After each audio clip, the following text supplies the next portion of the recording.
India's health insurance affordability crisis is deepening, with over 70% of consumers reporting premium hikes of 50 to 200%. To discuss the implications, we have Raslin Kaur of PB Fintech Limited and Bharat Kamari of Global Data. Glad you could both join us today, Bharat and Raslin. Let's begin with the cause. What is driving steep premium increases in India's health insurance market? So there are primarily two reasons which are causing this. One is the medical inflation of cost, and the second is the pricing that has not happened, or the risk assessment that has not happened at the time of sourcing. What that means is that uh, when the policy is being purchased, the risk is not being assessed properly because the variables which are to be captured are not captured in the way they're meant to be. So what typically happens in an offline scenario is that a form is typically taken from by an agent, which is filled by the agent, and the agent does not declare or misdeclares certain conditions which the person may be going through. So any chronic illnesses, etc., don't come up in those forms, which means that the insurance companies do not see the right risk, and thus the pricing is pretty average. Now, when the portfolio starts to become old, when there's the repricing cannot happen, the repricing does not happen accordingly. It as it starts to become old, the chronic patients start to claim more, which leads to eventually prices going up for the whole portfolio. So in India, the price cannot go up just because you've claimed. The price goes up for the whole folio. So this is what is leading to a large. This is one of the largest reasons why there is price rise that we see in the premium. Now, second part, when which we were talking about, which is the medical inflation. Why is there medical inflation? People have become more aware, and they're testing more. They're going through more diagnostics, which is also is adding to certain costs. There is a lot of there is not too much regulation or standardization of pricing at the hospital level. Hospital in India today is a state subject. It's not centrally regulated to that extent. So there is a lot of variance, and there's a lot of disparity in how hospitals charge as well. Rapid medical inflation and higher severity and frequency of claims are the key factors. Medical inflation is around 14% in India, which is very high compared to the general inflation of around 3.5% in the country, and the global medical inflation of around 10%. Additional to that, post COVID, we have seen a surge in non communicable and chronic diseases such as heart disease, cancer, and diabetes. These require lifelong management, leading to a long cycle of recurring expenses and more claims. Additionally, we have seen a surge in the hospitalization claims due to seasonal illnesses. All these factors have led to a very high health insurance claim ratio in India. The combined ratio, which includes claims and expenses, have remained well above 120% for the last 5 years.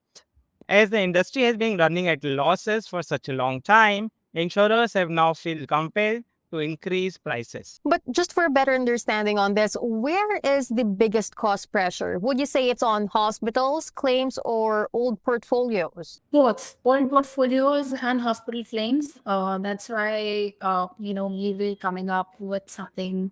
We were coming up with PB Health, which is a model akin to an HMO, which is a health maintenance organization. So it's not exactly an HMO. It's more like an integrated healthcare model, that or a closed loop care network that we've come up with.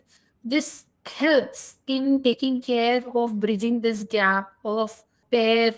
What that means is that today the hospital's P&L and the insurance company's P&Ls are not joined. Whatever the hospitals are charging or overcharging is being paid through the insurance companies, through the insurance or by the insurance companies, and those insurance companies are also bleeding as there is as these expenses go up. Once we align these, where we say that this hospital will not overcharge or overtreat, then it becomes very conducive for survival of both the industries in conjunction with each other. So when it's sort of a merger of P&L of an insurance company and hospital network. So from the consumer endpoint, it's like a win-win situation where he says that I'm assured that my claim will be paid. I'm also assured that there will not be any over treatment. Um, the hospital costs and medical inflation are the dominant pressure. Basically, rapid tech advancements and biologics, post pandemic surge in non communicable diseases, and medical tourism have led to high medical inflation. Additionally, there is no dedicated healthcare price regulator in the country. Some hospitals have started charging surge pricing depending on patient inflows. They have also started to move away from standard package pricing for treatments, and now they are charging separately for various medical services like disinfection charges. This has increased the overall treatment cost. Yes, old portfolios matter, but they are a consequence rather than the root cause. Old policies, which were basically sold at a lower premiums, have become unviable and loss making for insurers. So, insurers are basically repricing these policies and cleaning up their books to reduce losses. So overall, considering everything, how much of the premium backlash would you say is really about trust? It's all to do with the trust. So if you look at the insurance companies, they will blacklist hospitals like health organizations, and they will set up say they will create blacklist saying this hospital is not adhering to the fair practices. They are not ensuring that there is no overcharging, overbilling, etc. Whereas hospitals have a lot of mistrust with the insurance companies saying that they don't pay up, like even if, or they don't pay up on time, or there are a lot of rejections. So there is mistrust between, like, amongst all three entities, whether it's the insurance company or the hospitals or the consumers. The consumers think, one, I've bought the insurance policy, I don't know whether my claim will be paid or not, so there is not enough trust there. Second, if I go to the hospital, I don't have enough trust if I'm being given a standardized, a globally benchmarked protocol for the customer. Second, he knows that he will be treated well.